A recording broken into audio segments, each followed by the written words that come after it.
Dahil siya na po kaya, pinakamahan po tayo eh. Ito. Ayan, sabay-sabay po natin i-recite. Ready na po ba kayo?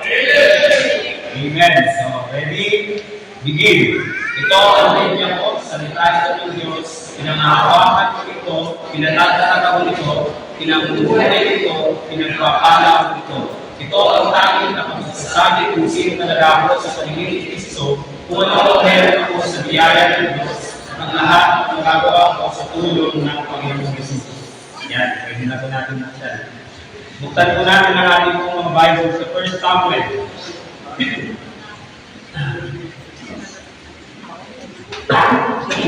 1 Samuel chapter 3. Yan, 1 Samuel chapter 3 and verse number 11 hanggang 14 po. Ang pag-uusapan po natin ngayon ay patungkol po sa istorya po sa Bible na yung iba po naririnig na po natin ito sa ating pong pastor. Ano po? Na patungkol po kay Samuel sa istorya niya po, pero hindi po yan yung ating pong pag-uusapan ng mensahe po natin ngayon. Ang pag-uusapan po natin ngayon ay patungkol po doon po sa tinatawag na Ikabod. At naunawaan po natin dito, makikita po natin mamaya sa ating pong background kung bakit meron pong lumabas na Ikabod. No? Ikabod. I-C-A-H-A-B-O-D. Ayan po. At sasabihin po sa inyo mga kapatid na talagang hindi po kapalipaliwala yung nangyari dito. Ano po? Ito pong story po na ito. Dito po sa Book of Revelation, mamaya makikita po natin kung may flash po. Ano? Sa Church of Sardis, sinabi po ito na kayo ay Ikabod. Sa Church of Ephesus, sinabi rin po ito, no? Na sila po ay Ikabod. Ibig sabihin po ng Ikabod, the glory of God was departed.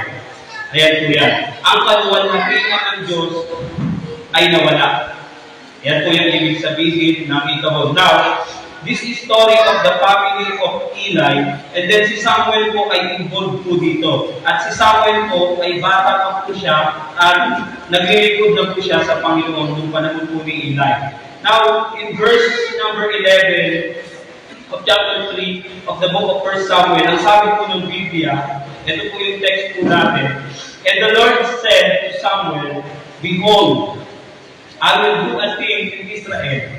Nakita niyo po, God was saying not only to individual, but to the whole nation of Israel. Here is God revealing His message to Samuel. Mamaya makikita niyo po kung gaano po palang malaki si Samuel. Tuloy po natin yung basa, sabi ko dito, and the Lord said to Samuel, behold, I will do a thing in Israel, at which both ears of everyone that heareth it shall tingle. In verse number 12, in that day I will perform against Eli all things which I have spoken concerning his house. When I begin, I will also make an end. For I have told him that I will judge his house forever for the iniquity which he knoweth, because his son made themselves vile, and he restrained them not. And therefore I have sworn unto the house of Eli, that the iniquity of Eli's house shall not be purged with sacrifice nor offering. Now, gusto ko pong sabihin sa inyo yung how deep, how worse, how vile, and the kind of iniquity that the sons of the family of Eli has done before God. Pray po muna tayo. Let's pray. Ang namin Diyos sa banal at nakita po sa lahat, maraming salamat po Panginoon sa oras po na ito na ito po pinagkadong sa amin. Salamat sa linggong ito, Grandparents Sunday, Panginoon. Kayo po ang maggabay sa amin bawat isa. Ang banal na Espiritu po ang magbigay sa amin ng maliwanag na kaisipan, ng malinaw na pandinig, Panginoon, upang hindi po masayang ang inyo pong salita, Panginoon. Sa bawat pamilya, kinakailangan po namin ito, Panginoon, na mapanatili, Panginoon, ang glory ninyo sa church, Panginoon. Dahil nakita po namin sa mga verses, Panginoon, na ang ibig sabihin po ng Ikabod, ang inyo pong kalawalhatian ay nawala dahil po sa kapabayaan. Maraming salamat, Panginoon. Nawa matuto po kami dito sa aming pong pag-aaralan. Patawarin niyo po kami sa aming pong kasalanan. In Jesus' name we pray. Amen. Now, nakikita po natin dito, mga kapatid, yung kabigatan yung laki, because in the history of the Old Testament, alam mo, kaya salamat po sa Bible School, talagang natututo po kami. Akala ko nung una, papasok ka lang, assignment, quiz, tapos uuwi na. Akala ko nung una, pinapahirapan lang kami. Pero, napakalaking biyaya po na natututo po kami. Hindi po namin namamalayan, meron po pa ng mga prinsipyo sa Biblia kung paano po mag-aral ng Biblia na natututunan po kami. No? So, in the history of the Old Testament, lahat po ng kasalanan, mga kapatid, ay pinapatawad at natatakpan po. Tama po? Ibig sabihin na covered po ng anumang pong inaalay doon po sa altar.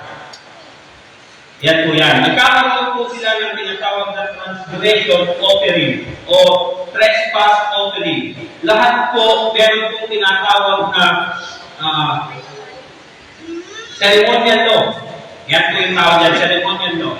After you obey me, after you performing the ceremonial law, and then everything yung kasalanan ng bansa, kasalanan ng Israel, kasalanan ng individuals, yung kasalanan ng pamilya, ay nawawala po yan once na mag-offer ka po doon sa altar.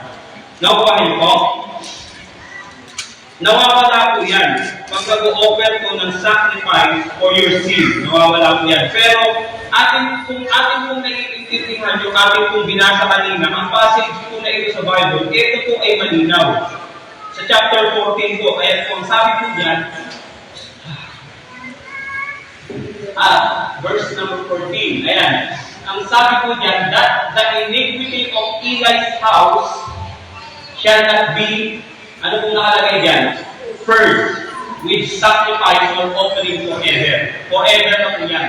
Sabi po dyan, yung iniquity, yung kasalanan na nagawa ng Eli house, ibig sabihin po ng house dyan is family. Eli's family shall not be purged, hindi na po malilinis. Kailan po? Saan po? With sacrifice. Kahit anong sacrifice nor offering forever. Grabe po, ano? Isipin po natin mabuti, napaka-terribling kasalanan, terribling, terrible sin, horrible sin. Kung meron man tayong dapat katakutan mga kapatid o dapat pangilabutan po tayo, ito po yung bagay po na ito. No? Nakikita niyo po na kahit ang law during the Old Testament is also limited. Limitado po siya, may limitasyon pa rin po yung batas ng araw. Meron pa rin kasalanan na hindi po kayang saklawin ng batas. O meron kasalanan na hindi nagawa ng batas. Kita niyo po, pag-isipan po natin mga kapatid, seryoso po ito. No? Sabi niya, itong kasalanan na ito ay hindi na kayang linisin. Hindi kayang tanggalin sa pamamagitan ng sacrifice. Can you imagine, mga kapatid?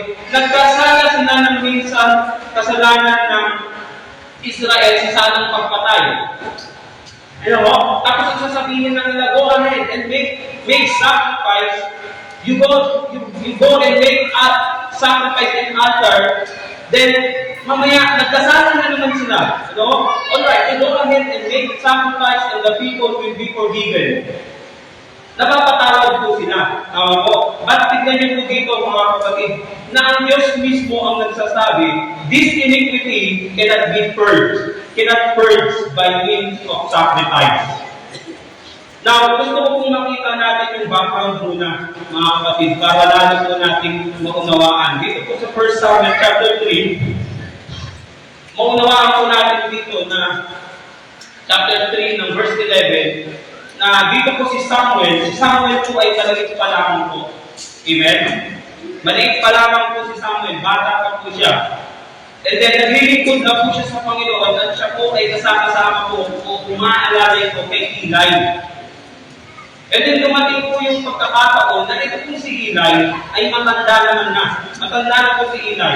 Mahina na po yung kanyang paningin. In fact, kung dumating po yung judgment kay si Eli po ay 98 years old. Tanda na po, no? 98 years old si Eli. 98 years old. Sipin po natin. And then, ito pong si Samuel, kasama niya po si Eli, na dumating po yung punto na siya po ay tinawag ng Panginoon. Alam niyo na po yung kwento na ito? Na tinawag po si Eli ng Panginoon. Siya po ay kinausap ng Panginoon. Sabi niya, Samuel, Samuel. And then narinig niya po, kung nakwento na po sa atin ni Pastor, yan po yung kwento po dyan. Narinig niya po yung tumatawag sa kanya at tumakbo po siya kay Eli sapagkat meron po siyang naririnig. Ngayon, pag tinignan po kasi natin dito, noong Old Testament, back in those days, wala pong tinatawag na open vision. No? Wala pa pong open vision. Ang Panginoon po nangungusap sa pamamagitan ng kalingkasan, ng mga puno, ng hayop, maging sa panaginip, doon po nakikipag-usap ang Panginoon. So, lahat po ng mga vision, personal, kinakausap po ng Panginoon ang mga tao, personal. And then, sabi ko ng Biblia, tinawag ko si Samuel, sabi niya, Samuel, Samuel. And Samuel was ignorant about that. Kasi nga po, wala nga pong vision. Ignorant po siya sapagkat hindi pa po open yung vision. Now, ang ginawa po ni Samuel, takbo po siya ng Eli. At tinanong niya, sabi niya, Eli, tinatawag niyo po ba ako? Sabi ni Eli, hindi. At ang sabi ni Samuel, kasi meron po akong naririnig. Sabi naman po ni Eli, okay, sige, bumalik ka na lang doon at matulog ka na ulit. Baka nananaginip ka lang. So, natulog na naman po siya. And then may tumawag na naman po sa kanya. Samuel, Samuel. And then tumakbo na naman po si Samuel kay Eli at sabi niya, tinatawag niyo po ba ako? Sabi niya, hindi. Bakit? Ano pong nangyayari sa'yo? Sabi po ni Eli. Kasi po, naririnig po ang pangalan ko 2 beses tinatawag. Yan. Sabi po ngayon ni Eli, ang tumatawag sa'yo ay ang Panginoon. Sagutin mo na lamang siya at huwag ka nang pumunta sa akin. Huwag ka nang bumalik sa akin. Sagutin ko na lang yan. Ang Panginoon yan.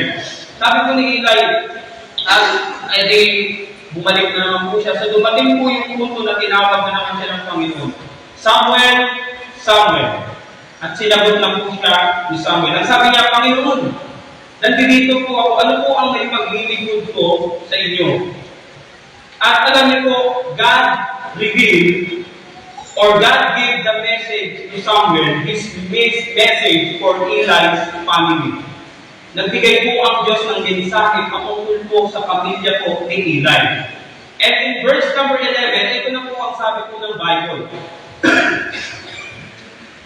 And the Lord said to Samuel, behold, I will do a thing in Israel. So after God delivered the message to Samuel, his message concerning Eli's house, ang sabi niya ay ganito, I will do a thing.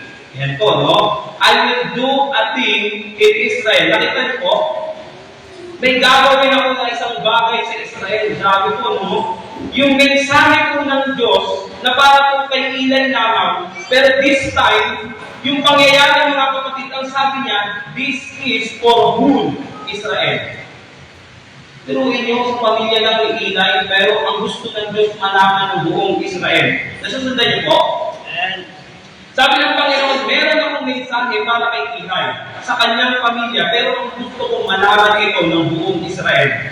Kaya nga po, yung nangyari po sa pamilya mo ni Eli, pinalaman po talaga ng buong Israel. Isipin niyo kung mabuti, nalaman ng buong Israel yung kasalanan po nila. Yung kasalanan po ni Eli at ng kanyang mga anak, nalaman ng buong Israel. Nakuha niyo po?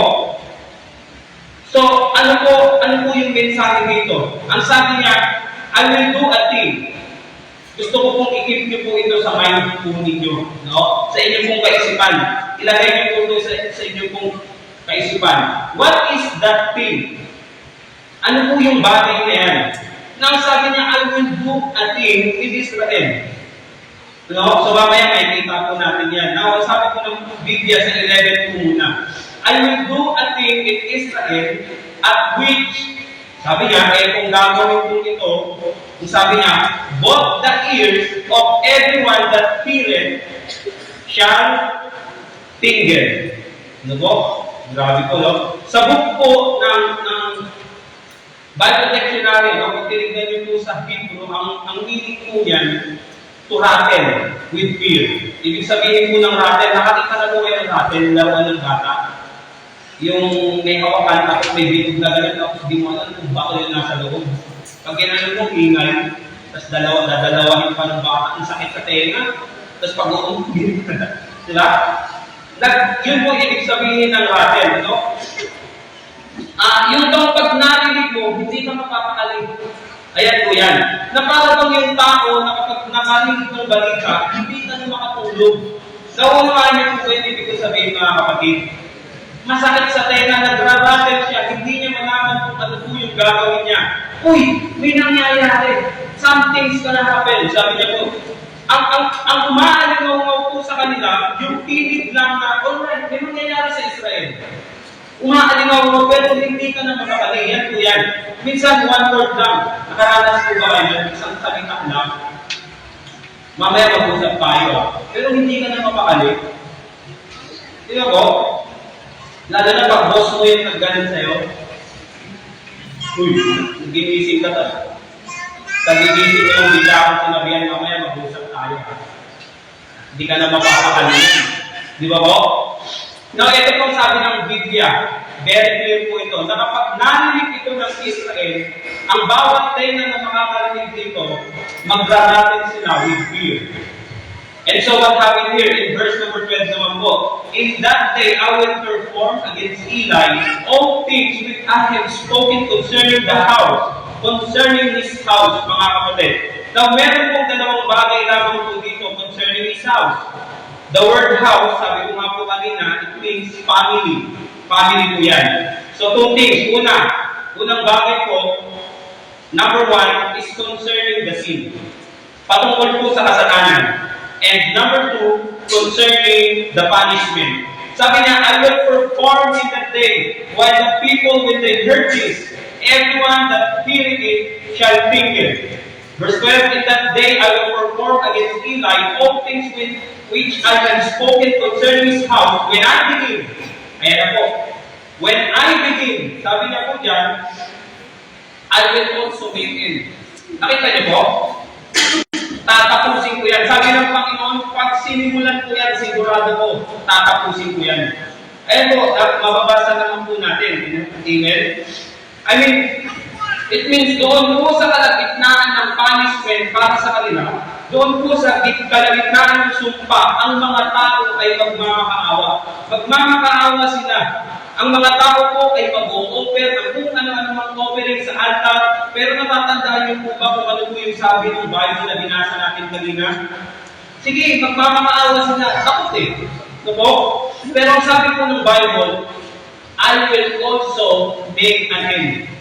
Tatapusin ko yan. Tatapusin ko yan. Sabi ko, no? Ano man ang gawin ng tao, they cannot stop me.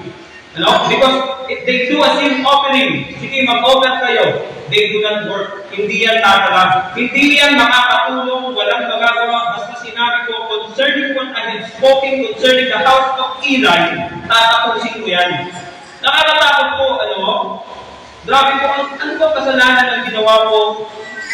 Ano ba kasi ito? Ano? In verse 13, ito na po. Verse 13, sabi po dito, sundan niyo po mabuti mga kapatid, no? For I have told him that I will judge his house forever for the iniquity which he knoweth. Si Eli po, meron po siyang alam. Ayun po, he knoweth, sabi po diyan, alam po ni Eli ang kasalanan na hindi po malilinis. Cannot be purged forever. Alam ni Eli yan. Alam po ni Eli yung sin po na yun. Nang sabi niya in verse 13, for I have told him that I will judge his house forever for the iniquity which he knoweth, because his sons made themselves vile, and he restrained them not. Nakita niyo po? Now, ano na po yung kasalanan po dito? Ano po yung kasalanan na sinabi ko dito concerning sin na binanggit ko po kanina, yung dalawang bagay po sa house of Eli, dalawang bagay po, una, concerning sin, pangalawa, concerning punishment.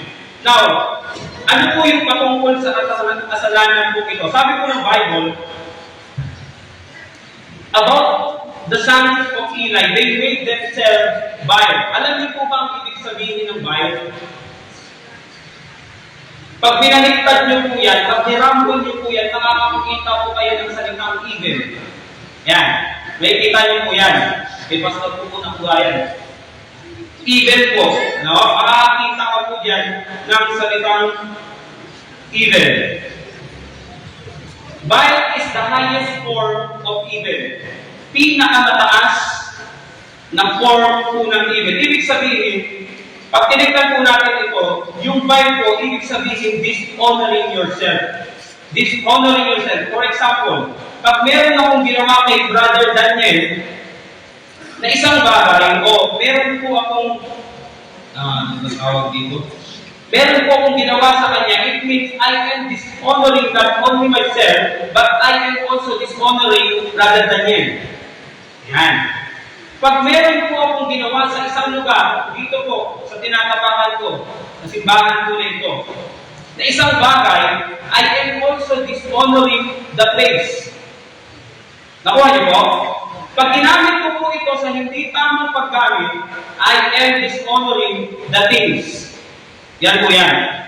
Ibibigay ko po yung meaning kung ano po yung dishonor po na ito. Ito po yung kasalanan. Ang ibig sabihin po ng bile is evil. Ibig sabihin po yan to dishonor and moral defilement. It means the son of Eli defiled their moral. Ayan po yan. Dinefile po nila yung kanilang moral. Kaya naging immoral po sila. Sapagkat dinefile po nila, nakukuha niyo po ba, mga kapatid? Ibig sabihin po, filthy. Filthy rags. Pag sinabi filthy rags, maruing basahan. Tama po? It means literally to be dirty. Now, example po para maunawaan po natin. Ang pagiging dirty, mga kapatid, hindi po yan kaagad-agad na dirty na. Pag ginagay mo po dito, diba, tapos may alikabok, ang tawag po dyan, dirt. Tama po? Dumi. Tama, dirt. Pero pag yan po ay nagkasama-sama, naipon ng naipon, ang tawag na po dyan, dirty. Tama po? Dirty na po yan. Naipon ng naipon, nagkasama-sama, hindi po kasi yan kaagad-agad na dirty agad, pero unti-unti po yan, mga kapatid. Nagkakasama-sama din yung kanilang moral ay nawala na po. Unti-unting nawala ang kanilang moral at napalitan ng unti-unting masamang kaisipan. Yan po yung nangyari sa mga anak niya.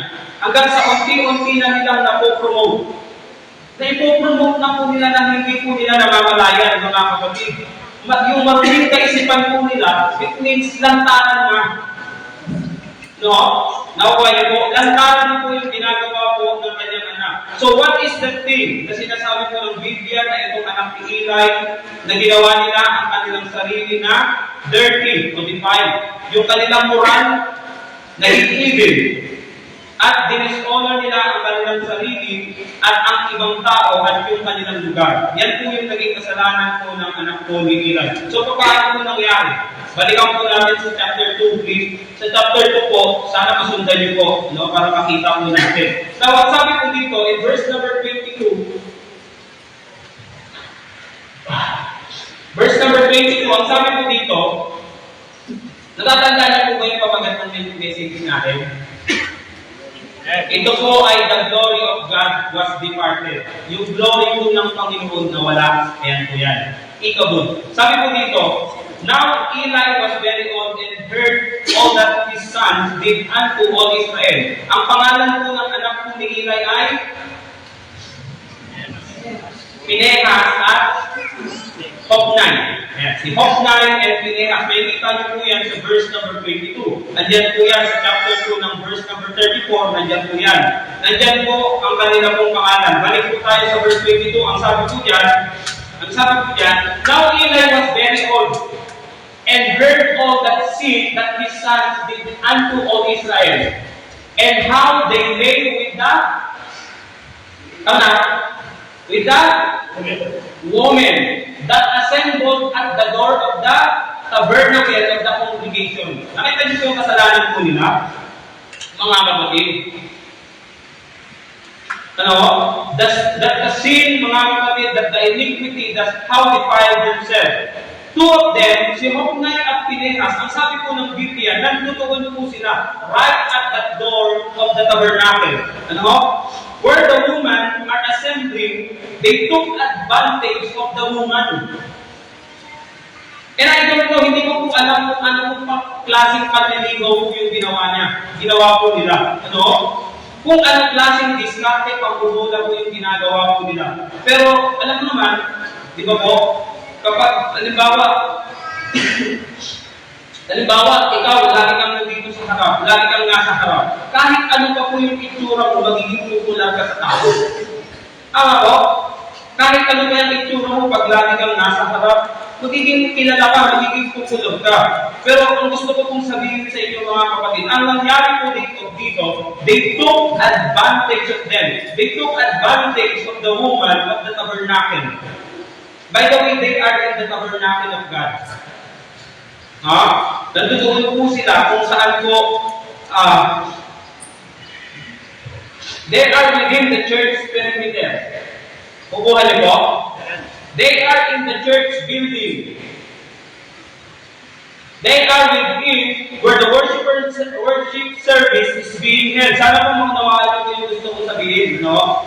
Ang ibig kong sabihin, ang sabi ko ng Biblia, they lay with the woman that assemble at the door of the tabernacle of congregation.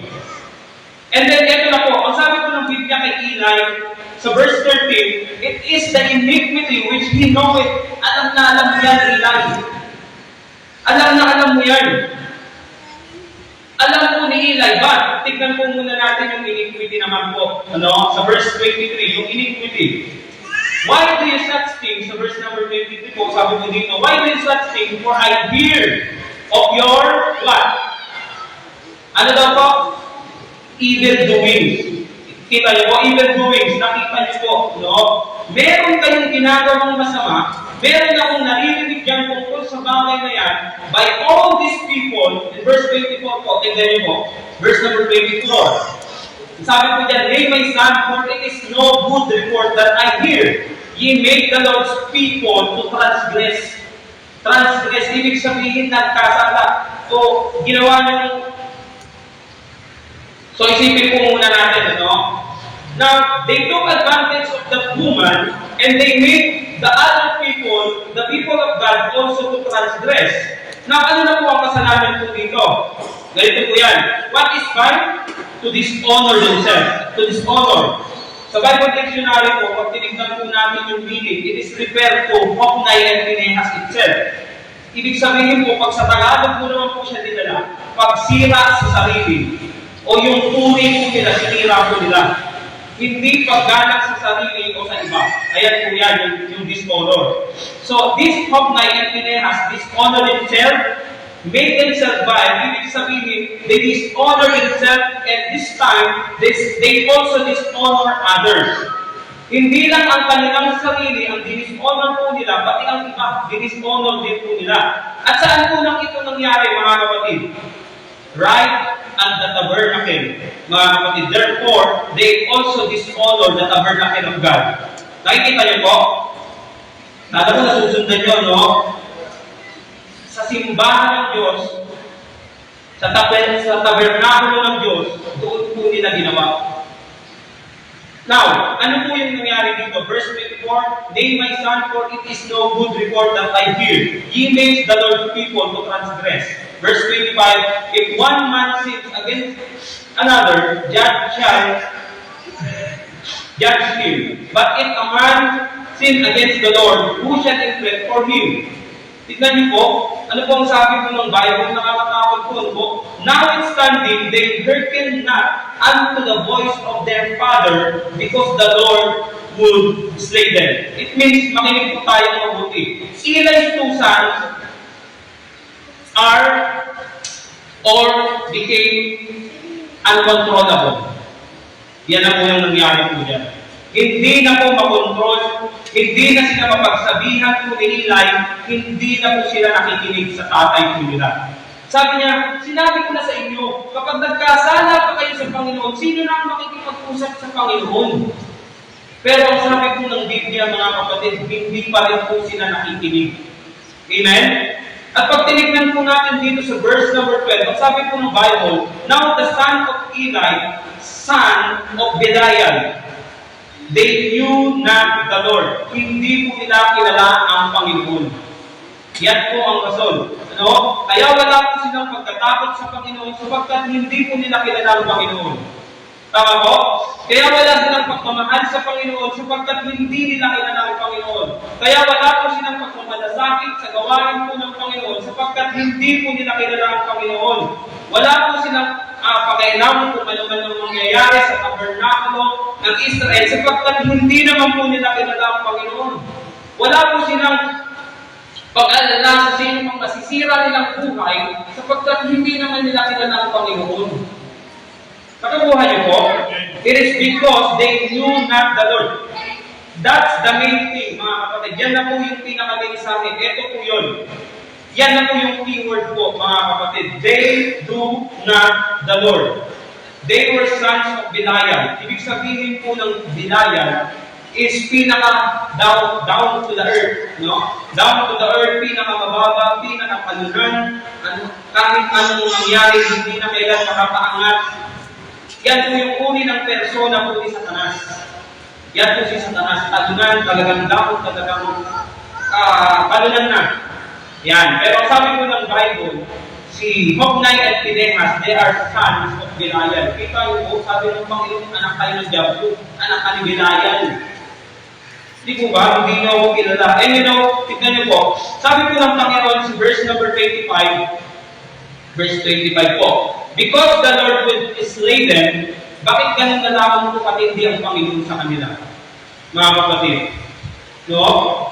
It's because they do not belong to God. Hindi naman talaga sila sa Diyos. Hindi naman talaga sila sa Panginoon, mga kapatid. Hindi po sila kayang kontrolin ng Diyos. Tama ba? I mean, kaya po sila kontrolin ng Diyos, kaya nga po paparusahan po sila. Tama po, paparusahan na nga po sila, kaya silang kontrolin ng Diyos. Pero hindi po sila katulad ng mga anak ng Diyos na pag-aari ng Diyos. Yan po yan. And so, ano po ang nangyari dito? Malinaw po, the Lord would slay them. At ano po ang mahalaga po sa sinabi po dito? Balikan po natin sa chapter 3, pagkalan po tayo Sa chapter 3 po, ano po yung kasalanan? Isipin po natin mabuti, i-review po natin para malinaw. Dalawang anak po ni Eli, Hophni at Phinehas, anong kasalanan? Sabi ng Biblia, they made themselves what? Vile, evil, no? And vile what? Means what? Ano po ang ibig sabihin ng vile? To dishonor. They dishonor themselves, they dishonor others, and they dishonor the tabernacle of God. Thus, they dishonor the ministry of the work of the Lord. Nakuha niyo po? Kaya ganun na lamang po at bakit po nila ito nagawa. Sapagkat hindi naman po talaga nila kilala yung Panginoon. No? Concerning sin pa rin po tayo. Pinag-usapan po natin, mga kapatid, concerning Eli. Ito naman. The Bible says here in verse number 13, ng chapter 3, verse number 13. Sabi ko dito, for I have told him that I will judge his house forever for the iniquity which he knoweth, because the son made himself vile. And what? Ito na po. Ano po sabi yan? And what? Restrain them not. Ano pong ibig sabihin ng restrain? Mga kapatid, alam naman po natin yan sa mga naka-high mga college level, ano po? Ibig sabihin po ng restraint, pinigil. Tinigil, sinupin, parang ganun po yan, no? Pero pag tinignan naman po natin sa Bible Dictionary, sa Hebrew word means to weaken. Ibig sabihin, pahinain. Ayan po yan. Pahinain. Ang ibig sabihin po, ang sabi po ng Bible, alam naman po ni Eli ang kanyang kasalanan. Pero alam niyo po yung pagiging vile. Sabi ko nga po sa inyo, yung pagiging vile meron pong progression. Dirt muna, pag naipon ng naipon, ano na po? Dirty. Ayan po yan. Now, pero ang vile, meron pong progression. Pataas ng pataas, para pong sa hagdan, di ba po, nasa lowest ka, sabi nga po, Pastor, di ba, nandito ka. Pataas ng pataas, pataas ka ng pataas. Pag nandito ka na po sa tuktok, ano na po ang tawag dyan? Nagsimula ka sa vile. Vileness. Di ba po? Pinakatuktok, vileness na po. Yan po yung sinasabi dyan, vileness. Ano? Naunawaan po natin, ano? When evil become worse, that is vile. Yan po yan. Now, ang sabi ko ng Biblia, you did not restrain Eli. Eli did not restrain, did not weaken. Paano po i-restrain ang kasalanan po na yun? Paano po papahinain? Sana ganito, parang nasa hagdan po, kung nandito pa, napansin po na, uy, masama yan. Bababa ng bababa, bababa ng bababa, bababa ng bababa ang kasalanan dahil pinapakadalahanan mo. Ngayon, nandito matapos sa lowes. Hanggang sa totally, nawala na po yung kasalanan mo. Napahina na. Tama po? Ganun po sana ang ginawa po ni Eli. Pero mga kapatid, sabi ng Biblia, si Eli po walang ginawa sa bagay po na yan. You know? So, ito naman po yung punishment. Pagdating po sa punishment ay kasama po si Eli. Tingnan po natin yung verse number 12. Verse number 12. In that day I will perform against Eli all things which I have spoken concerning his house. When I begin, I will also make an end. So sabi ng Panginoon, sinabi ko na sa kanya yan. Lahat ng makakarinig, gagawin ko sa gagawin ko sa Israel, lahat ng makakarinig niyan, in fact, lahat na eh. No? Yung kasalanan ni Eli at saka kasalanan ng kanyang pamilya, i-review po ulit natin para talagang maintindihan po natin. Nagkasala po si Hophni at si Phinehas. Ang kasalanan po nila, dishonor. Dishonor po nila talagang sarili, dishonor nila yung iba, at dishonor po nila yung tabernakel. Now, makinig po tayo. Nandito po ngayon si Eli, ang kanilang tatay. Ano ang kasalanan? Hindi niya po pinahupa. Hindi niya po pinahina. Hindi niya pinahina yung kasalanan ng dalawa. Hindi niya po nirestrain. Ang gusto ko pong sabihin, para unti-unting mawala yung kasalanan, pahinain mo. Tama po? Huwag mong palakasin. Parang yung sabi ni Pastor, puting aso, itim na aso, sino ang mananalo? Tabla. Diba? Pero pag pinakain mo yung puting aso, ang mananalo yung puti, kasi yun ang busog. Di ba po? Pahinain mo, huwag mong palakasin. Yan po ibig sabihin. Para ba sa nagda-drugs, mga kapatid? Hindi naman po kagad tatawaging addict yan eh. Kung unang tingin pa lang. Di ba po? Nasingkot po lang, addict ka na agad. Hindi po. Parang sa pag-inom ng alak, pinasyat ka ng Diyos, di mo alam may gin. Ano pong tawag sa kanya? Nasingkero po ba agad? Ay, ang sarap pala. Pag umulit ka ng pangalawa, nasingkero ng pumakagad, hindi po rin. Tama po? Ang violent po niyan, kapag ikaw po ay nanginginig na, pag hindi na kayo, ang tawag po doon, alcoholic ka na. Pag di ka na makainuwi na, hindi ka na makahawak, nanginginig ka na. Ayan na po yung violence niya, pagiging addict niya. Meron pong profession na ikita niyo po, hindi po kaagad-agad. Sabi po ng iba, parang mawala yan, tutuloy mo yan. Alisin mo, tanggalin mo unti-unti hanggang sa totally, mawala na yan. Pero tignan niyo po, wala man lang pong ginawa si Eli. Wala po siyang ginawa concerning the sins of his son. And so, nagkaroon po siya ng problema. At dito po ako nakaramdam ng pagkalungkot, mga kapatid. Nakakakilabot, mga kapatid. Dito ko lang po nakita, mga kapatid, yung kasalanan na sabi po ng Bible, this sin cannot be purged by the means or by the sin offering.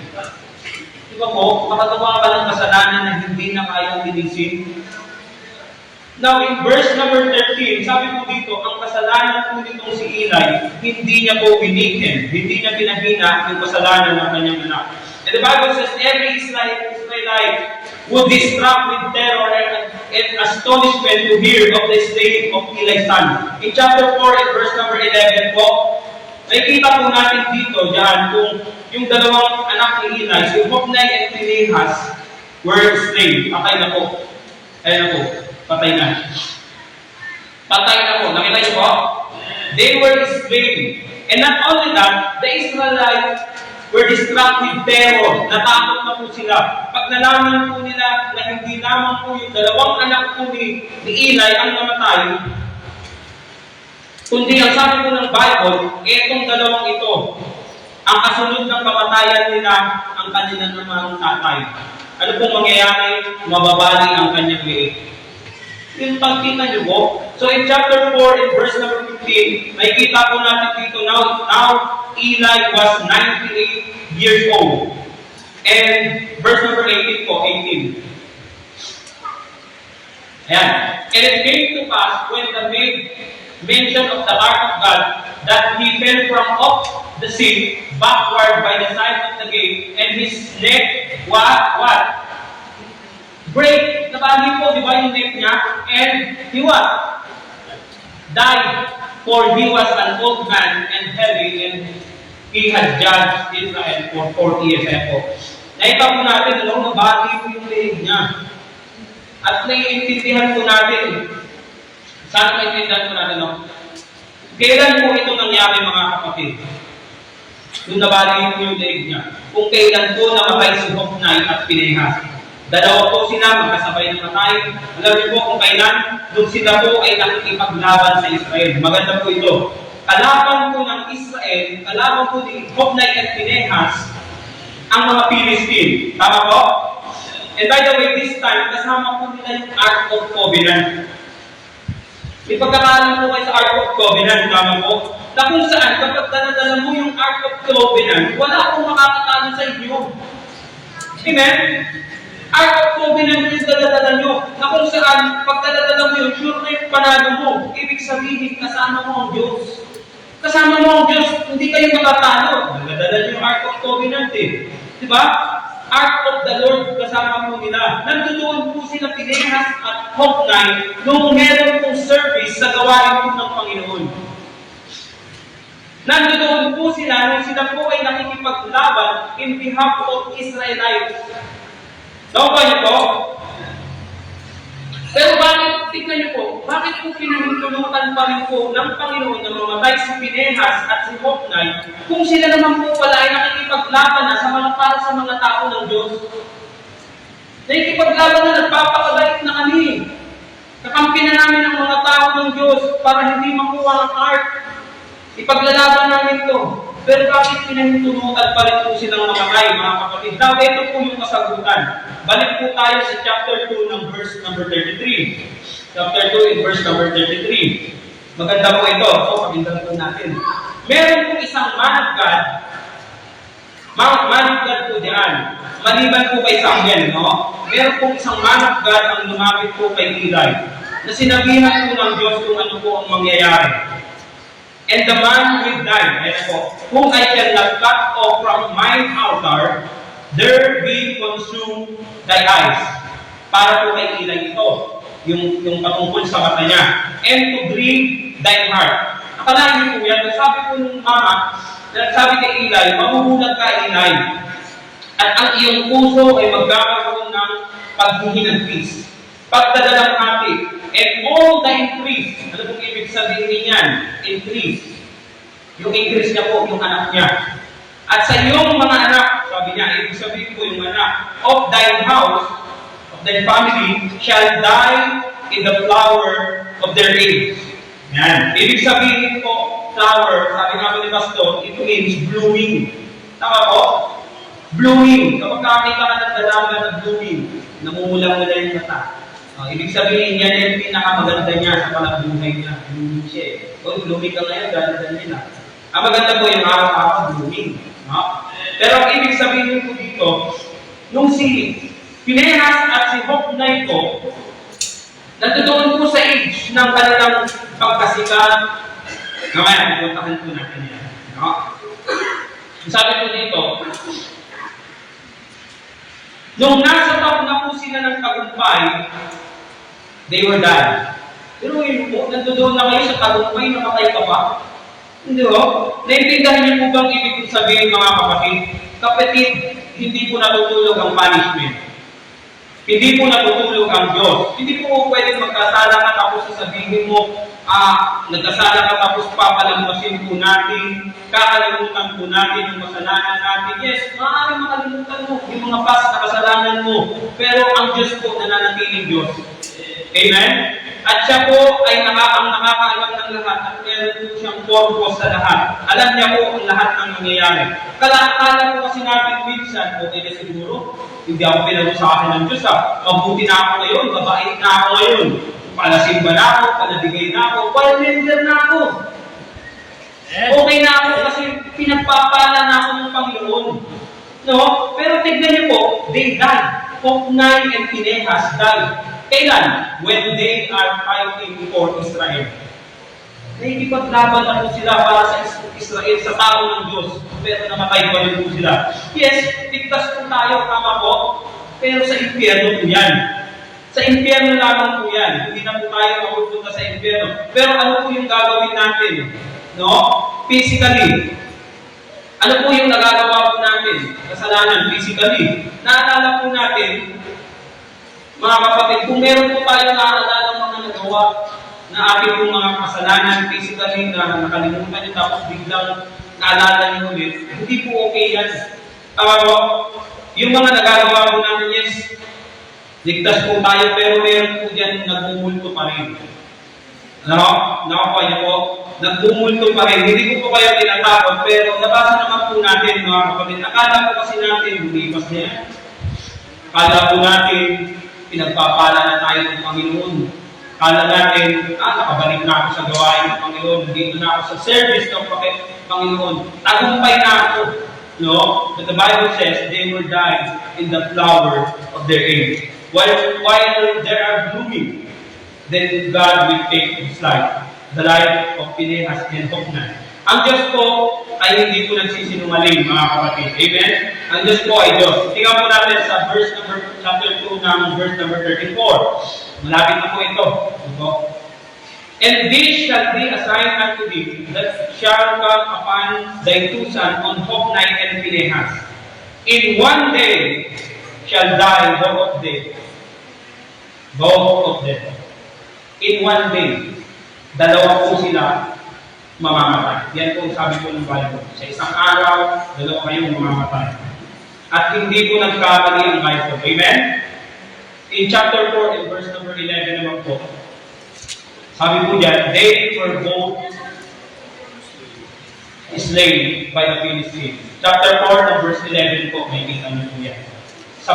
Sa pakikipaglaban po nila sa mga Philistine, namatay po sila. Hindi po nagkamali ang salita ng Diyos. Amen? Alam niyo po, alam po ng Diyos ang ating po kaisipan.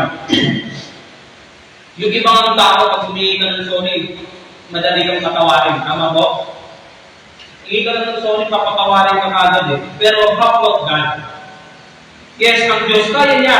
Nagpapatawad po siya. Pero ang tanong, humihingi ka po ba talaga ng kapatawaran? Humihingi ka ba talaga ng kapatawaran? Nakikita po kaya ng Diyos yung ating pagpapakumbaba? No? Nakikita kaya ng Diyos yung pagsisisi natin? Repentance with, ibig sabihin po, Panginoon, inaalis ko po yung aking kayabangan. Di ba po? Handa po kung alisin ng kayabangan, patawarin po ako, Panginoon, kung meron man akong pagkakasala, meron man akong nasaktan, patawarin po ako. Kung naalala mo, bangkitin yung pangalan sa Panginoon. Amen? Alam niyo po, mga kapatid, hindi po natin nakikita bilang isang Kristiyano, ang hindi po natin nakikita ng mga huli-hulihan. Alam niyo ibig sabihin din nun? Yung mga tinatawag na spiritualan, ang hindi po nila nakikita, mga kapatid, ng mga Kristiyano, ay yung pride. Hindi po nakikita yan ng tao. Kahit sa sarili mo, hindi po makita yan. Di ba po? Yan po yung matagal ng katanungan. Bakit wala pong tao na umaamin na siya po ay mayabang na? Amen? Akala po natin spiritual na tayo. Akala po natin pinagagawa na tayo para sa Panginoon. Akala po natin holy na po tayo. Amen? Akala natin we are good before God. Pero ang gusto ko pong sabihin sa inyo, sabi po ng Bible, there is none. There's not doing good. Amen? Bakit hindi po natin i-check yung sarili po natin? May maaalala po kayo niyan. Sabi nga po, this is horrible, mga kapatid. Imagine niyo po, sabi ko dito, yung mga Israelites, kapag sila po ay nagkita-kita, nagkatagpo-tagpo, nag-usap-usap ang mga Israelites, pinag-uusapan po ng mga Israelites, yung anak nila, pati si Eli, yung kasalanan ni Eli, yung kasalanan ng dalawa ng anak, pinag-uusap-usapan po nila. So that kung nabalitaan nila kung ano po nangyari kay Eli at kung ano po ang nangyari sa anak po ni Eli, nagkaroon po ng alingaw-ngaw sa buong Israel. Nagkaroon po ng takot na hindi po maalis-alis sa tenga po nila. Sabi ko, meron nangyari, something's gonna happen. May nangyayari sa Israel. May nangyayari sa Israel. No? Nagkaroon po ng takot sa kanila. At hindi po natapos dyan mga kapatid. Dito naman po sa chapter 14 in verse number 19. And his daughter-in-law, by the way, kinabahan na po yung mga Israelite. Sa mga nangyayari po sa pamilya ni Eli. Hindi lang po doon sa sabay ng pagkamatay ng dalawa niyang anak, yung tatay si Eli, yung nalaman niya po, yung pagkamatay ng dalawa niyang anak, kasi malabo na yung mata, nagulat, nalaglag din po si Eli, na-break yung leg, patay. Not only that, yung pamilya po ni Eli, nagkahiwa-walay naman po sila. Pero yun po, nagkahiwa-walay po sila sa verse 19. Sabi po dyan, and his daughter-in-law, Phinehas' wife. Ayan na po. Phinehas' wife was with child. Yung asawa ni Phinehas, merong child, nagdadalang tao. Learn to be delivered. Ibig sabihin, mga anak na. And when she heard the tidings that the ark of God was taken and that her father-in-law, alam niyo po ba kung bakit big deal sa kanila yung ark of God? Because his father-in-law was a priest. Si Eli po ay priest po. Siya po ay priest. And both of them, they were working in the tabernacle of God. Sila po ay pinagkatiwalaan, yung pamilya po ni Eli, yung pamilya po niya, ay pinagkatiwalaan ng tabernacle at ng ark of God. Because they are workers of God, mga kapatid. Workers po sila. At ano po ang nangyari? And when she heard the tidings that the ark of God was taken, and that her father-in-law and her husband were dead, she bowed herself and travailed, for her pains came upon her. In verse number 20, sabi po dyan, 20 po. And about the time of her death, the woman that stood by her said unto her, Fear not, for thou hast borne a son. But she answered not. Hindi na po sumagot, neither did she regard it. Bakit po? Patay na siya. No? Nakita niyo po, patay na po siya, hindi na po siya nakasagot. Pero, buhay po yung bata. Buhay po yung bata. 21. And she named the child Ichabod. Ayan po. And she named the child Ichabod, saying, the glory is departed from Israel, because the ark of God was taken, and because of her father-in-law and her husband. The glory is departed from Israel, because the ark of God was taken. Now, makinig po tayo. Ito po ay hindi kapani-paniwala, mga kapatid. Hindi po natin iisipin na mangyayari pa na yung ganitong bagay. No? Ano pong nangyari? Saan po lumabas yung Ichabod? Saan po? Saan po lumabas yung isang bata na nagsasabing, the glory was departed. The glory of God was departed because the ark of God was taken. Kung ititrace po natin yan, mga kapatid, nanggaling po yan kay Phinehas. Anak po siya ni Phinehas. Sino po naman si Phinehas? Anak po ni Eli, the priest. Tama po? Priest po ng Panginoon na nagtatrabaho sa tabernacle, na kung saan ang glory po ng Panginoon nagsashine. Amen? Dapat ganun sana, ano po, kung saan po sila nagtatrabaho, nagsashine po ang glory po ng Panginoon. Ano po dapat ang lalabas kay Eli? Siyempre, dahil priest, nasa tabernacle ka, ano po ang lalabas? The glory of God. Yan po sana ang lalabas kay Eli. Ang glory ng Panginoon ay dapat mag-shine sa pamilya po ni Eli. Naunawa po ba natin? Pero bakit sinabi ito ng Biblia? No, mga kapatid, bakit sinasabi po ito ng Biblia? Nakapokus po sa buhay po ni Eli. Pero nakita niyo po ba, bakit ini-involve yung Israelite? Si Eli lang yung pinag-uusapan, bakit nadadamay yung Israelite? Nakikita niyo po ba, mga kapatid? Because kung ano po ang mangyayari sa pamilya ni Eli, ay po pwedeng mangyari sa pamilya ng mga Israelite. Ayan po yan. Sana po malinaw na, no? Sana po malinaw na. Now, ano po ang dapat natin gawin?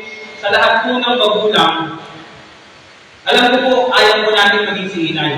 Tama ba? Sino po gusto maging si Eli? Wala po, di ba po? Ayaw po natin maging katulad po ni Eli na hindi niya po ni-restrain yung kanyang mga anak. Now, tayo po may mga anak dito, mga magulang, mga kapatid, dahil nga po family man po tayo, no? Paano po natin ma-restrain ang ating mga anak? Paano natin ma-weekend? Paano po natin ma-weekend? Paano natin masasaway ang ating mga anak para hindi po maging bias? Hindi nila i-dishonor ang kanilang sarili, hindi po nila i-dishonor yung place, hindi nila i-dishonor yung ibang tao. Number one, patapos na po tayo, no?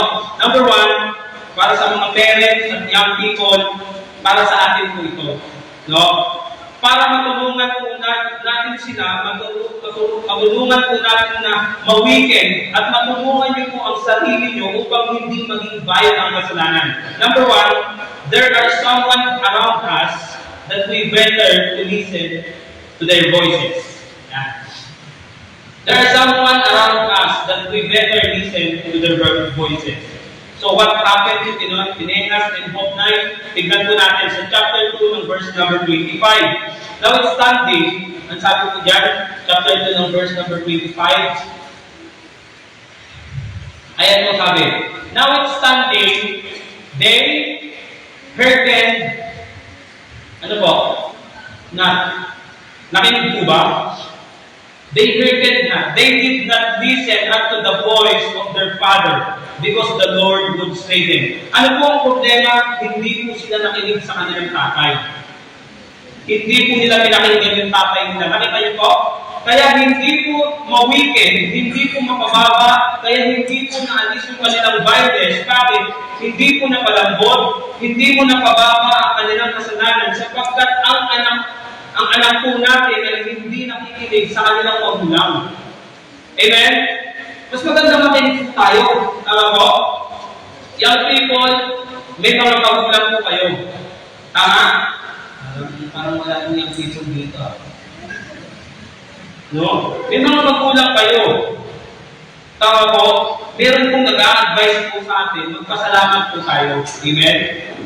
Huwag kayong magsasawa ng inyong magulang, umaga, tanghali, merienda ng hapon, gabi, nagsasalita sa inyo. Huwag po kayong magsasawa, no? Saan man kayo pumunta, nagsasalita sa inyo.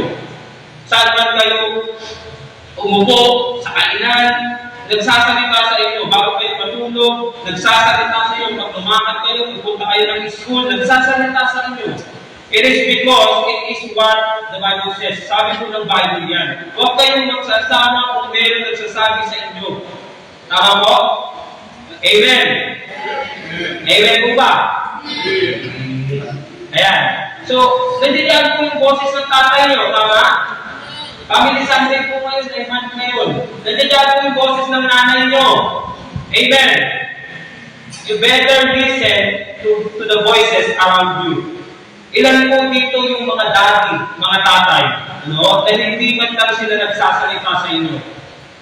Pero sigurado, yung nanay niya nagsasalita sa inyo. Tama po?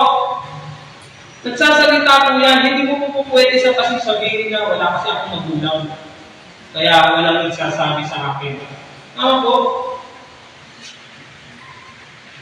Hindi mo po pwede kaya sa rason yan na wala kang magulang. Kung gusto mong makinig ng parang magulang, advice isang magulang, punta kay Nanay Susan. Oo, sa gusto lang. Kung gusto mo lang naman yung advice, di ba? Tama po? Wala ka lang magulang, punta kay Nanay Susan, hingi ka ng advice. Di ba? Sapagkat si Nanay Susan, ang gusto niyang i-advise, ay yung gusto rin tumino. Amen? Meron kung paloko-loko ka, huwag pupunta kay Nanay Susan, nakakatingin ko talaga sa kanya. Amen? Paloko-loko ka dyan, talagang mag-aaway ko kayo dyan, sabi natin yung gusto. Kahit ang mga Bible student, minsan nakakalo ko ni Nanay Susan. Di paano? Paloko-loko sila. Di ba po? Gusto mong tumino, kung sasabihin na wala ka kasi magulang. No? Marami po tayong mapapakinggan. There is the voice of your father, the voice of your mother, and there is the voice of the man of God. By the way, pag ang pastor po natin ang nangaral sa inyo, young people, kahit sa mga matatanda, minsan yung mga matatanda pa po yung panabalik. No? Pag tayo po ay tinatamaan sa pangangaral ng ating pastor, bago po tayo magalit kay pastor, pag-isipan po muna natin. Ano? Pag-isipan po muna natin kung boses ba yan ni pastor o boses yan ng Diyos. Amen? Lalo na sa mga young people, pinatamaan na naman ni pastor, ayaw na, galit na ako, aalis na ako. Hindi mo alam boses pala yan ng Diyos. Tama po? Sinabihan ka, mga kapatid, sinasabihan po tayo, bawag po tayong mga tayo. Amen? Of night, spiritually, di ba po, hindi ka naging maingat, hindi ka nakinig sa boses ng Diyos. Hindi patay ka. Puro ka reklamo, puro ka pag-rebelde. It is better to listen to the voice of the man of God because the man of God is declaring the word of God.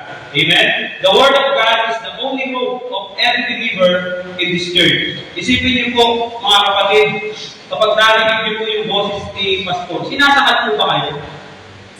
Isipin niyo lang po, wala naman si Pastor eh. Pag narinig niyo po yung boses niya na nag-preach po dito, pinahihirapan po ba tayo? Ano? O pinoprotektahan lang po tayo ni Pastor? Meron po talagang matipid. No? Hindi po natin alam, pinoprotektahan lang po pala tayo ng ating Pastor. Kaysa naman sabihin po ni Pastor, hayaan natin yung mga bata niyan, hayaan natin yung mga kakandaan sila. Di ba? May mga magulang naman yan, sige, tutat sila naman ang mga mananagot sa Panginoon. Kaysa naman gano'n mga kapatid na hayaan na lang po tayo, pero paglabas po namin sa building na ito, kasama na natin yung job po. Tama po? Right. Lalabas ka dito, kasama mo yung judgment ng Panginoon. Kaysa naman gano'n, yun po ba yung gusto po natin? Kaya every time, si Pastor po, mga ngalan po dito, mag-preach po ng Word of God, at tinatamaan po tayo, pinoprotektahan po tayo ng ating pong Pastor. There's nothing in this world that can fight the devil except the Word of God. Yan lamang po yan. It is better to listen to the voices. Young men, young ladies, you better to listen to the voices. Tama po? Listen to your father, listen to your mother, listen to the man of God. And not only that, listen to your spiritual friends. Amen?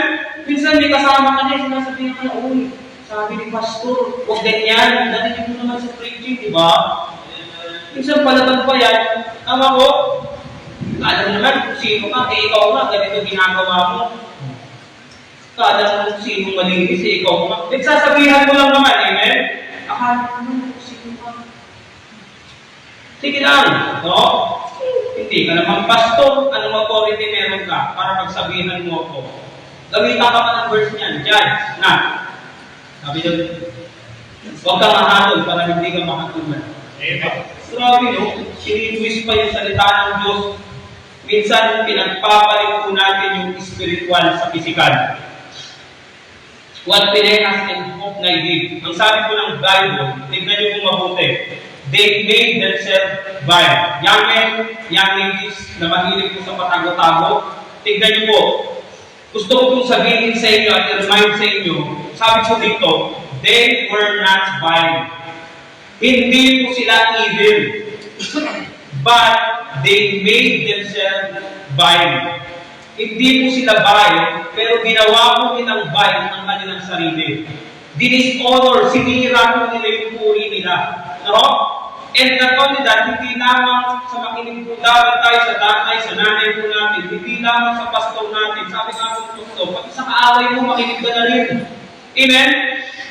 Makinig ka na rin, sabi nga po pastor, katawa nga po. Buti pa yung kaaway mo, sasabihin kung sino ka talaga. Diba po? Sasabihin kung ano yung pangit sa'yo, kung ano yung hindi maganda ugali mo. No, pag sinabi ako, ikaw mo mataba. Diba?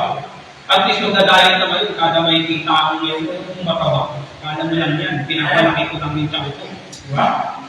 At least, kada may kita makaalala mo, healthy ka ngayon, magiging healthy ka. Ang kagandahan po sa pangaway, sasabihin niya kung ano po yung kasalanan mo. Amen? Iiwasan mo ngayon, hindi naman ako ganun ah. Ha? Sino sabi? Diba? Dahil nakikita mo siya, hindi mo na ginagawa yung kasalanan mo. Bababa ng bababa, hanggang sa totally, mawala na. Amen? Yan po yan. Nakakatulong po ba yung away din natin? Makakatulong yan. Gawin po natin positive. Kapag ikaw yung away mo at meron nagbago sa'yo, sabihin mo sa kanya, salamat, best friend. Nakatulong na sa akin. Amen?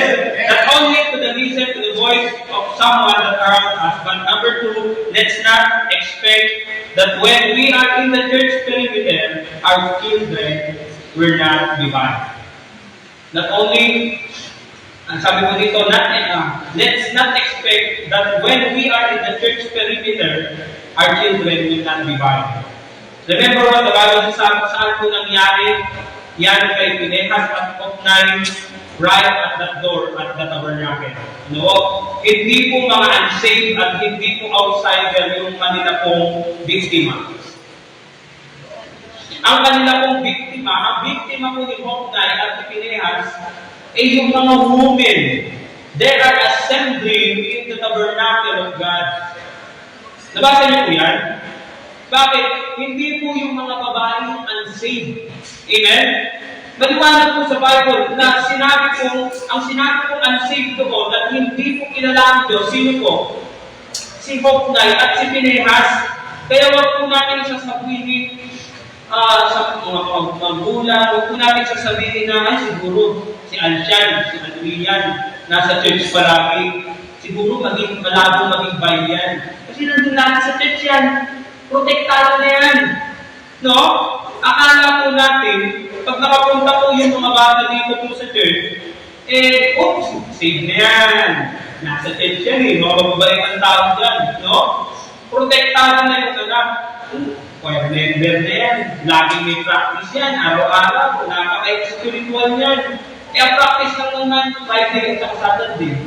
Di ba po? Minsan tagawan hour pa. Huwag po natin iisipan yan. Do not expect na perfecto na at wala na pong mangyayari sa mga bata at hindi na sila magiging vibe yung mga bata na yan pag nandito po sa church. Amen? Sapagkat marami pong mga bata ngayon, kapag halimbawa po i-preach po si Pastor, gugulatin na lamang po kayo. No? Bakit? Natutulog, mga kabataan. So, naglalaro o kaya may kachat. Bakit? Preaching hawak yung cellphone. Tama po? They don't mind about the things of God. They don't care. Hindi nila. Wala silang pakailan dyan. If God will talk to the children when preaching, hindi po nila iniisip kung nangungusap po ba yung Diyos sa kanila. Nilalaro na po nilang simbahan, mga kapatid. Hophni, Pinehas, makikinig po kayo kay Pastor. Amen? I mean, they don't care. Hindi po nila alam. So, kung ano yung sinasabi ng Panginoon sa kanila kada po may preaching. They don't care. Wala po silang pakialam din. Kaya, sasabihin mo pag nag-usap ko yung mag-asawa, nasa na yung anak mo? Wala eh. Nasa babayan ka. Huwag ka magdadalahanin. Nasa church tayo. Kita niyo po? Baka hindi niyo alam, marami pong dilim-dilim dito sa lugar na ito. Amen? Amen. Right. Marami pong dilim-dilim dito.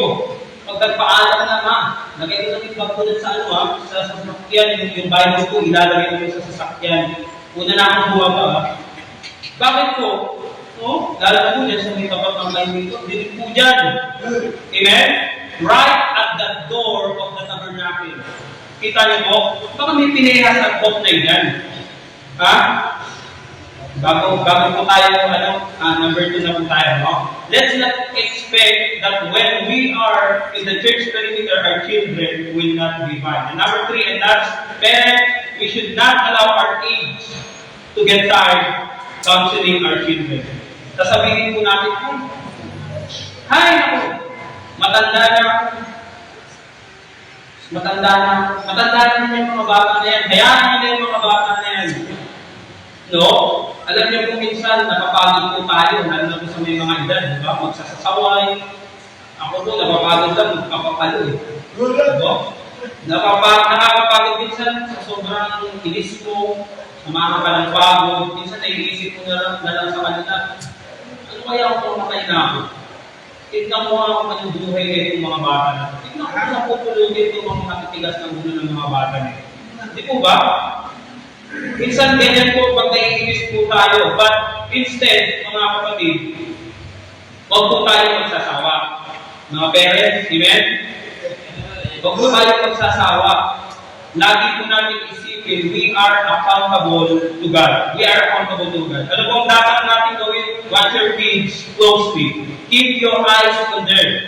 Amen? Saan man sila pumunta, alamin po natin. Watch them. Wala mong masama. Amen? Wala mong masama eh. Batayan mo yung mahal mong anak, yung precious mong anak. Wala mong masama dyan. Watch your kids closely. Saan man sila pumunta, ano ba na kanilang ginagawa, anong oras sila umaalis, ano ang ginagawa mo. Tanungin mo po sila sino ang kasama mo. Ipapanaman, grabe naman, yung sumit-sumit, ang higpit-higpit. Ano po? Naisip mo ba, bata, na ang diablo mabait, hindi masungit? Tama po? Naisip mo ba na ang diablo maluwag, hindi naman kahigpit? Pero naisip mo ba yung baka kong bumangin sa'yo? Saan pumunta? Saan ka na naman ang gamit? Sino naman yung kasama mo? Pero naisip mo ba yung diablo? Ay, nakakahiya naman pag pinagalitan mo itong bata na ito. Nakakapagod, total matanda ka na, pabayaan ko na lang sa tigyan, pabayaan ko na lang siyang si Chay-Chay, pabayaan ko na lang wala na yung hindi na kita gagawanahin. Diba? Ganun po bang isip natin sa diablo, tapos yung tatay natin, parang parang halimaw. Nakukuha niyo po ba mga parents na kung ano pong susuwain na kaisipan po yan? Na ang tatay niyo parang halimaw. Ang sungit-sungit niyan. Ang sama-sama, galit palagi. Tapos yung diablo pabait-bait. Ano pong kaisipan meron sila? Nakala po natin, si tatay, parang sabi ko, roaring lion. Alam niyo po yung roaring lion? Sa talas po yun. Ito po, roaring lion, sasabihan mo yung tatay mo, roaring lion. Bakit di ka nagbabasa ng Bible? Sa Bible meron tinatawag na Lion of Judah. Amen? Yung Lion of Judah, nakakala po namin, pag sinabihan ka, si mama ang kulit-kulit naman, KJ masyado, kada alis chat ng chat, text ng text, akala mo naman, mawawala ako. Kaya minsan, pag tinawagan mo yan, hindi ka nasasagutin. Amen?